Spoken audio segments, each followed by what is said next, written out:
नमस्कार दोस्तों, आप देख रहे हैं द हिंद 24 न्यूज। मैं हूं आपके साथ आकांक्षा सोनी। चलिए नजर डालते हैं आज की मुख्य खबरों की ओर। महिंद्रा एन्क्लेव आश्रम संकट हरण योग आश्रम से पधारे गुरु महाराज ने महिंद्रा एन्क्लेव निवासियों को श्रीमद् भागवत कथा का ज्ञान प्रदान किया। सावन मास के महा पर सभी ने मिलकर भागवत कथा का सुंदर सा मंच लगवाकर श्री राधे राधे महात्मा जी महाराज द्वारा कथा का प्रवचन का भाव सभी ने बड़े आनंद पूर्वक उठाया। अपनी कथा द्वारा उन्होंने बताया कि किस प्रकार से सभी भक्तों को श्रीमद् भागवत कथा का ज्ञान होना चाहिए।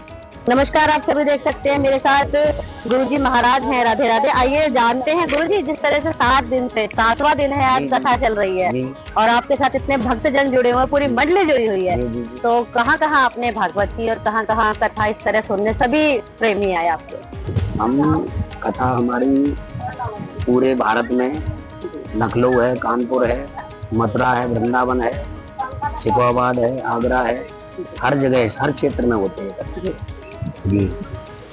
और 7 दिन में श्रीमद् भागवत कथा का विधान है। श्री सुखदेव जी ने राजा परीक्षित जी को 7 दिन तक ही कथा को सुनाया था, क्योंकि परीक्षित जी को 7 दिन का श्राप लगा था और 7 दिन का वो परीक्षित जी का श्राप वो सभी के लिए श्राप है, हर मनुष्य के लिए, हर जीव के लिए 7 दिन का, क्योंकि सबको 7 दिन में ही जाना है, सबकी मृत्यु 7 दिन के अंदर ही होनी है, तो इसलिए 7 दिन का विधान इस भागवत कथा का बताया गया है। इस श्रीमद् भागवत कथा में 12 स्कंद, 335 अध्याय, 18,000 श्लोक है। तो ये 12 स्कंद 7 दिन के अंदर पूरे सुनाए जाते हैं। तो हर वक्ता 7 दिन का समय है, पर कहते हैं हरि अनंत हरि कथा अनंता, कहाँ सुने बहुविध सब संता। हरि भी अनंत है, हरि की कथा भी अनंत है, इसलिए 7 दिन का विधान है। इसलिए इस कथा को पूर्ण रूप से पूरा नहीं गाया जा सकता, पर कुछ समाज के लिए जो दिशा निर्देशक बातें हैं वो हम लोग अपनी मन बुद्धि के द्वारा हम समाज को परोसते हैं। जिन बातों से, जिन शब्दों से समाज में सुधार आए, अपने नए बच्चों में सुधार आए, क्योंकि आजकल जो भागवत कथा कह रहे हैं वो भागवत कथा हर कोई नहीं कहता, क्योंकि कैसे कथा कहनी चाहिए अच्छे गुरु परंपरा के अनुसार। कहते हैं सीतानाथ समारंभा रामानंदारि मध्यमाम अस्मदाचार्य पर्यंताम वंदे गुरु परंपरा। कहते हैं गुरु परंपरा के अनुसार जो दीक्षा होती है उसी अनुसार अगर अध्ययन किया जाए, गुरु परंपरा के अनुसार अगर प्रवचन किया जाए तो वो बहुत लाभकारी होता है। ऐसे मानिए कि कारतूस बंदूक का अगर पकड़ करके पत्थर पर मारे तो चिंगारी होती है, पर वही कारतूस बंदूक में डाल करके मारे तो वो पूरा काम करता है। तो उसी तरीके से गुरु के दिए हुए वचनों के द्वारा जो वचन दिए जाते हैं वो गोली का काम करते हैं। राधे राधे। और क्या पूछना चाहते हैं गुरुजी?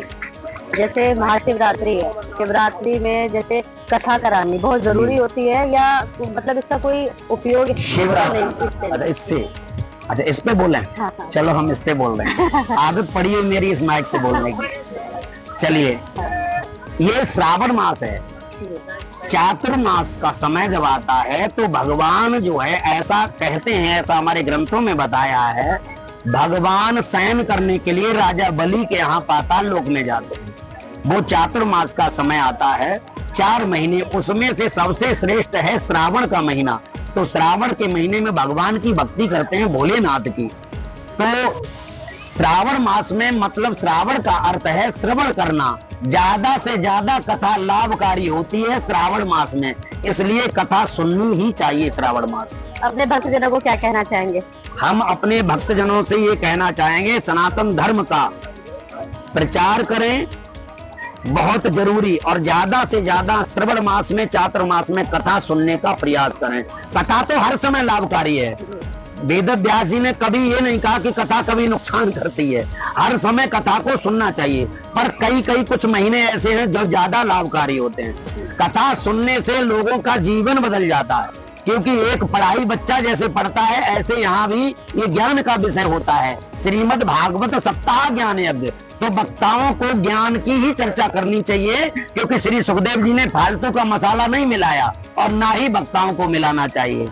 आप सभी वक्ताओं से, आप सभी श्रोताओं से पूछ सकते हैं कि आज व्यास जी को 7वां दिन हो गया कि कथा कैसी कही है। ये वक्ता आज यहाँ के हम चिरंजीव बिहार में महिंद्रा एंक्लेव में कर रहे हैं कथा। यहाँ के भक्त बताएंगे आपको कि कथा व्यास जी ने कैसी कही है। बिल्कुल, आइए चलते हैं, भक्तों के पास भी चलते हैं हम लोग। गुरुजी ने जो आपकी अभी तक कराई है कथा, कैसी लगी? बहुत अच्छी लगी, बहुत आनंद क्या आया। क्या समझ आया? कथा में सब कुछ समझ आया। कितने दिन से कथा चल रही है? ये सातवां दिन। हाँ माता जी, क्या क्या समझ में आया? सब चीज बहुत समझ में आया। मतलब जितनी बढ़िया कथा सुनाई है कोई तो बता दो हमें माता जी। कथा गुरुजी की बढ़िया बढ़िया लगी, खूब बढ़िया। बढ़िया।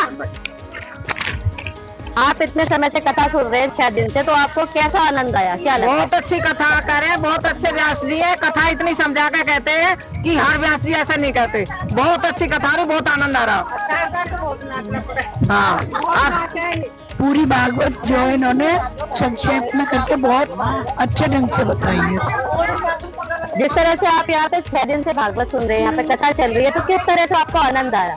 बहुत अच्छा आनंद आया। हर कथा में उनकी आनंद ही आनंद है। इतनी अच्छी कथा सुनाते हैं जिसमें हम सुनते सुनते ही हो जाते हैं, मतलब भगवान के ध्यान लग जाता है हमारा।